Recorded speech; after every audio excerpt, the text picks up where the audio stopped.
கோட்டருக்கு 10 ரூபானா ஒரு நாளைக்கு எத்தனை அதுக்காக தானே அமித்ஷா போய் பார்க்குறாங்க, பிஜேபி கூட போய் கையெடுத்து மது யாரும் குடிக்காதீர்கள், மதுவுக்கு அடிமையாதீர்கள், இதை எதுக்கு இந்த நாடகம் போகிறீங்கன்னு கேட்குறேன்.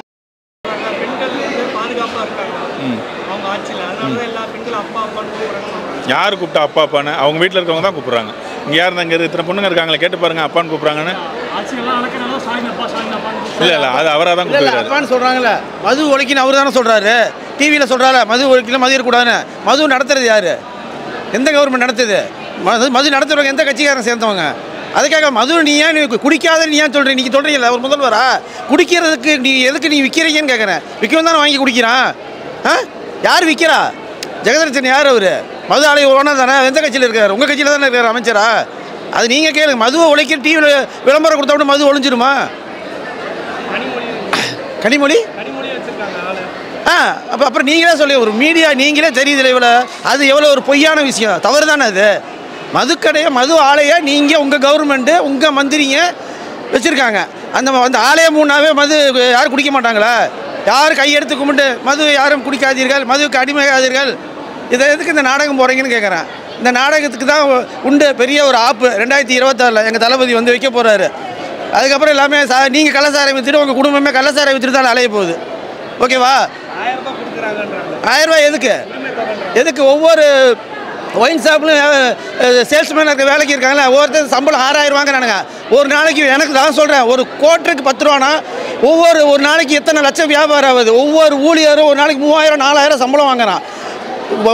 ஒரு மாவட்ட கலெக்டர் வாங்குறத விட ஒரு ஒயின் ஷாப்பில் இருக்கிற வேலை செய்கிறவன் 1 லட்ச ரூபா 1.5 லட்ச ரூபா கூலி சம்பளம் எடுக்கிறான். நல்லா நீங்கள் நினச்சி பாருங்க, எத்தனை கோடி வந்து அரசுக்கு கை மாறுது.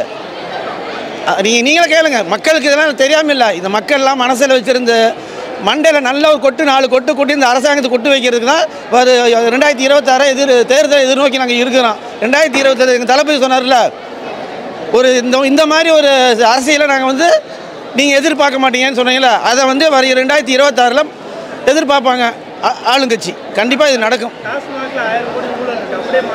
அதே 1000 கோடி ஊழல் தெளிவாக இல்லாமல் சொன்னாங்களே, வெளியே வந்ததில்லை, அதையா மறைச்சாங்கன்னு கேட்குறேன். அந்த 1000 கோடி நீங்கள் தானே அரசாங்கம் நடத்துறீங்க, அதை கண்டுபிடிச்சி சொல்லுங்கள். அந்த 1000 கோடி அவங்க கொள்ளையடிச்சிருந்தாங்க. ஆளும் அரசாங்கம் தான் 1000 கோடி கொள்ளையடிச்சிருக்கு. அவங்க எப்படி வந்து வெளியே சொல்லுவாங்க?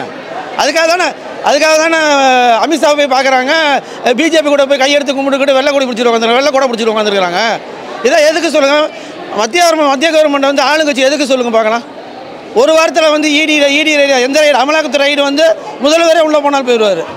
உண்மையிலும் முதல்வர் நல்லவராக இருந்ததுன்னா இந்த 1000 கோடியை வந்து மக்களுக்கு எடுத்து சொல்லுங்கள். அப்போ தான் தெரியணும் மக்களுக்கு நீங்கள் நல்லது செஞ்சுறீங்களா, இது நல்ல ஆட்சியா? இது எத்தனை கொலைகள் இந்த மாதத்தில் எத்தனை கொலைகள் நடந்திருக்கு நல்லா நினச்சி பாருங்கள். ஓடுற போலீஸ் ரிட்டைர்மெண்ட் போலீஸை விட்டு கொள்றாங்க. ஒரு கனிமாவோட அல்றவங்களை கேள்வி கேட்டால் கொள்றாங்க.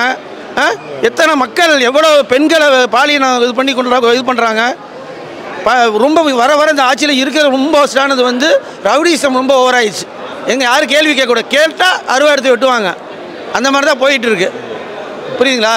அதனால் வந்து இதுக்கெல்லாம் வந்து ஒரு வருங்காலத்தில் வந்து நல்ல ஒரு தீர்வு வேணும்னா நம்ம மக்கள் பார்த்து முடிவு பண்ணுறத கண்டிப்பாக மக்கள் தீர்ப்பே மகேசன் தீர்ப்புன்னு சொல்லுவாங்களே, அந்த தீர்ப்பை வந்து 2026 எங்கள் தளபதிக்கு கண்டிப்பாக விடும்.